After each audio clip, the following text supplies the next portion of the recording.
Welcome all of you. आप सभी का हार्दिक अभिनंदन। आज हम करने जा रहे हैं कक्षा 10वीं का चैप्टर नंबर 1 की एक अभिक्रिया, विस्थापन अभिक्रिया मीन्स डिस्प्लेसमेंट रिएक्शन।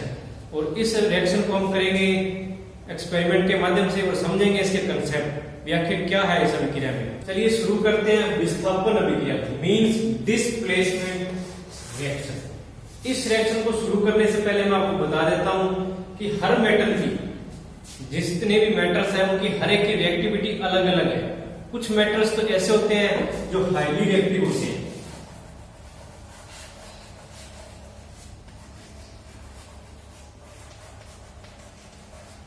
जैसे सोडियम, और कुछ मेटल ऐसे होते हैं जो लेस रिएक्टिव होते हैं,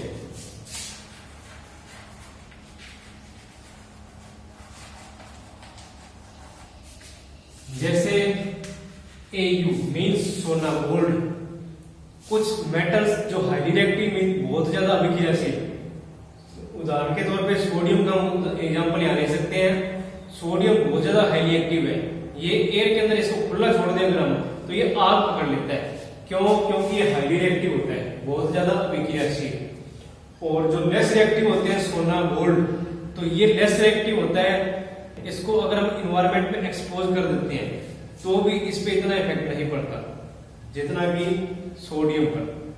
तो इस रिएक्शन में भी हम इसी कंसेप्ट का यूज करेंगे, हाईली रिएक्टिव और लेस रिएक्टिव के कंसेप्ट का। तो देखिए किस प्रकार हम यूज करते हैं। तो इसमें हम दो मेटल लेंगे, और कौन कौन सी मेटल हम लेने जा रहे हैं। तो जो इसमें पहली मेटल है वो है आयरन, लोहा। और जो दूसरी मेटल हम लेने जा रहे हैं वो है कॉपर।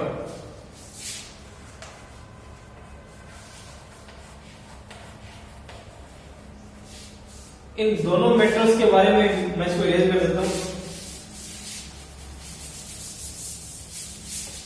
इन दोनों मेटल्स के बारे में आप अच्छी तरह से जानते होंगे, फैमिलियर होंगे बिल्कुल।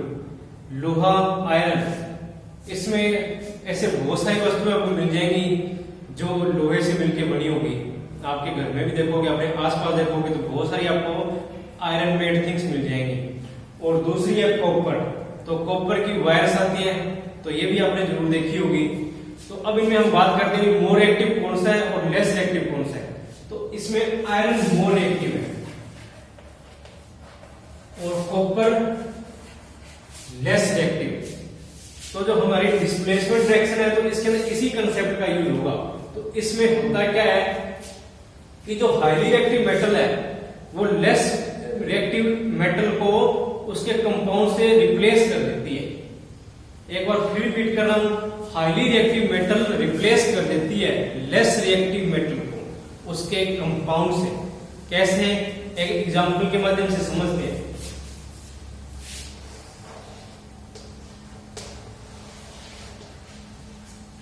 ए और बी ये कंपाउंड है जो दो एलिमेंट्स की फॉर्मेशन से मिलकर बने। ए और बी ये कंपाउंड है जिसमें दो एलिमेंट्स है ए और बी। ए यहां पर मेटल है जो क्या लेस रिएक्टिव, और सेकंड हम लेने जा रहे हैं सी, एक एलिमेंट जो क्या मोर रिएक्टिव मेटल। सी है मोर रिएक्टिव मेटल। तो जब इनकी रिएक्शन होगी आपस में, जब इनकी रिएक्शन होगी तो क्या होगा, ये जो मोर एक्टिव है ये इसको रिप्लेस कर देगा लेस रिएक्टिव को, इसकी जगह जाके ये बैठ जाएगा। तो किस प्रकार देखिए, सी और इसके साथ क्या आएगा बी।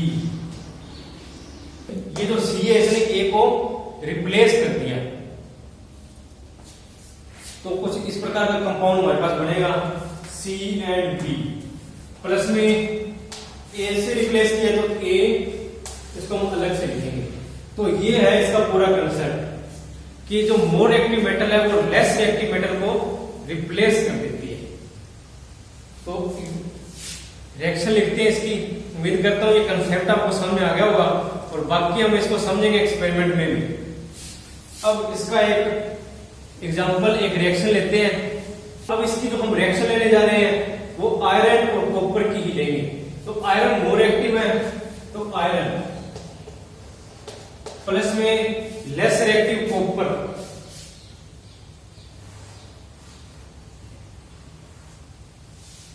और कॉपर सल्फेट का हम एग्जांपल ले रहे हैं कॉपर सल्फेट। अब जब इनकी रिएक्शन होगी, कंसेप्ट आपको समझ में आ गया होगा, तो आप अपनी वीडियो को पॉज करके आप खुद इसकी रिएक्शन सॉल्व कर सकते हैं। तो आप खुद रिएक्शन सॉल्व कीजिए, तब तक मैं यहाँ रिएक्शन सॉल्व करता हूँ, फिर आप इसको मैच कर सकते हैं। तो इसमें क्या होगा, ये मोर रिएक्टिव और ये लेस रिएक्टिव, तो जो मोर रिएक्टिव और लेस रिएक्टिव को रिप्लेस कर देगा, मींस Fe यहां आ जाएगा। तो लिखो Fe, साथ में क्या आएगा SO4, प्लस में ये कॉपर यहां से बाहर निकल जाएगा कॉपर, तो ये बन गया आयरन सल्फेट, और ये था कॉपर सल्फेट। तो ये रिएक्शन है आपकी। अब इसी रिएक्शन को हम एक्सपेरिमेंट के माध्यम से परफॉर्म करके देखेंगे, और 10th क्लास का फर्स्ट जो एक्सपेरिमेंट है वो यही आता है कि जब एक आयरन नेल को कॉपर सल्फेट के सॉल्यूशन के अंदर रखा जाता है तो क्या होता है, तो किस प्रकार की रिएक्शन होती है। तो जो फर्स्ट एक्सपेरिमेंट आपका है वो यही होगा, और यही रिएक्शन उसमें होगी, और ये डिस्प्लेसमेंट रिएक्शन भी। इस रिएक्शन को परफॉर्म करने के लिए हमें चाहिए आयरन और कॉपर सल्फेट। तो पहले हम कॉपर सल्फेट लेते हैं। कॉपर सल्फेट आपको दिखाई दे रहा होगा स्क्रीन पर, तो कॉपर सल्फेट। आयरन के लिए हम यूज करने जा रहे हैं आयरन नेल, एक नट आयरन का, ये देखिए ये नट आपको दिखाई दे रहा होगा। इसकी कंडीशन को ध्यान से देख लीजिएगा, भी बिल्कुल चमकदार नट हम यूज कर रहे हैं, एक प्रॉपर शाइन कर रहा है, ये देखिए इसका हम यूज करने जा रहे हैं। इसको हम कॉपर सॉल्यूशन में डिप करेंगे। तो चलिए एक्सपेरिमेंट हम शुरू करते हैं। एक बीकर लेंगे, बीकर के अंदर हम कॉपर सल्फेट का एक्वा सॉल्यूशन प्रिपेयर करेंगे। तो इस बीकर के अंदर हम वाटर पोर करते हैं, और अब इसमें डालेंगे कॉपर सल्फेट। कॉपर सल्फेट का कलर ब्लू होता है, ये देखिए आपको दिखाई दे रहा होगा, ब्लू कलर कॉपर सल्फेट का, और इसको हमारी जो कॉमन लैंग्वेज है उसमें नीला थोथा भी बोलते हैं। तो चलिए इसका सॉल्यूशन प्रिपेयर करते हैं। पहले इस बीकर में हम कॉपर सल्फेट डाल रहे हैं।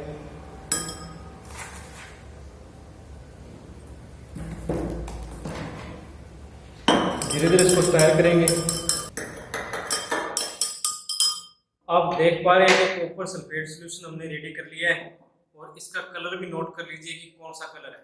तो कॉपर सल्फेट सॉल्यूशन का कलर होता है ब्लू। थोड़ा स्क्रीन के नजदीक कर देता हूँ, आप इसका कलर देख पा रहे होंगे। अब इस सॉल्यूशन की रिएक्शन हम करवाएंगे आयरन के साथ। ये आयरन का जो नेल है हम इसमें डिप करेंगे इस नट को। तो लेकिन इसको इसमें डालने से पहले कुछ सॉल्यूशन हम एक सेकंड बीकर में निकाल लेते हैं।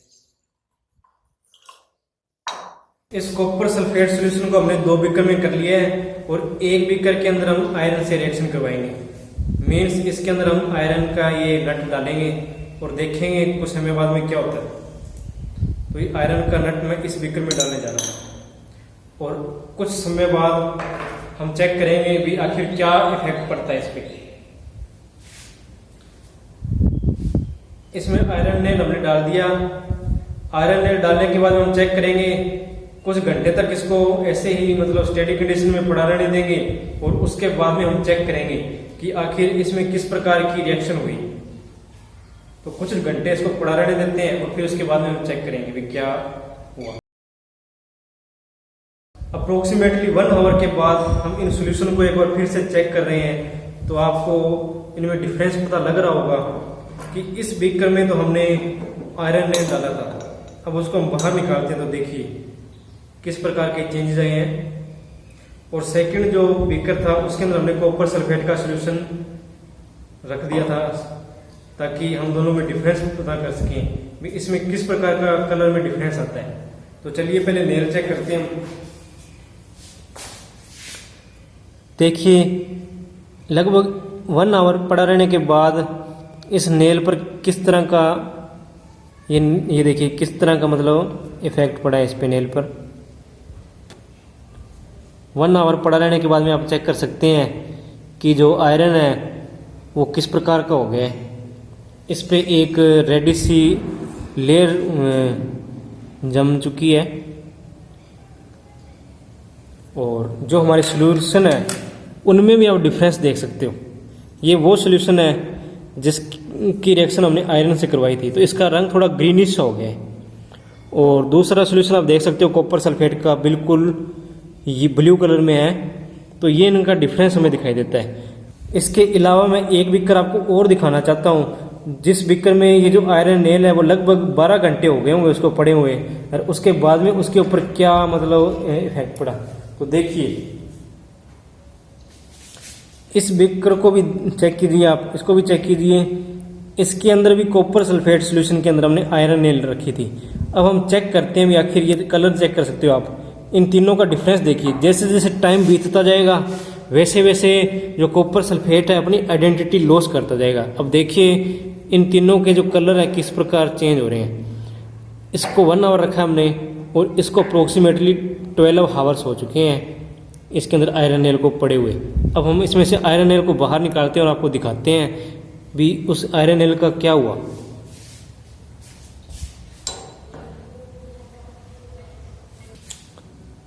तो आप देख पा रहे होंगे कि इस आयरन नेल की कंडीशन तो बहुत ज़्यादा बुरी हो चुकी है और इस पे तो काफ़ी तगड़ी लेयर जम चुकी है।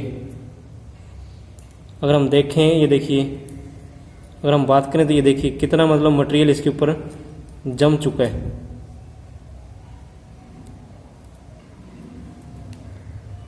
तो ये इसकी हालात हो चुकी है 12 घंटे के बाद, और जो सॉल्यूशन का कलर है वो येलो टाइप हो गया कुछ। तो ये थी बच्चों डिस्प्लेसमेंट रिएक्शन। उम्मीद करता हूँ बहुत अच्छे से आपको इसके कंसेप्ट क्लियर हो गए होंगे, और मिलते हैं अगली रिएक्शनों के साथ, नए एक्सपेरिमेंट के साथ। तब तक के लिए बाय बाय, और इस वीडियो को लाइक कीजिए, शेयर कीजिए, और इस चैनल को सब्सक्राइब करना मत भूलिएगा, ताकि आपको आगे आने वाली जितनी भी वीडियोज है वो आपको उनके अपडेट्स मिलते रहे। Thank you.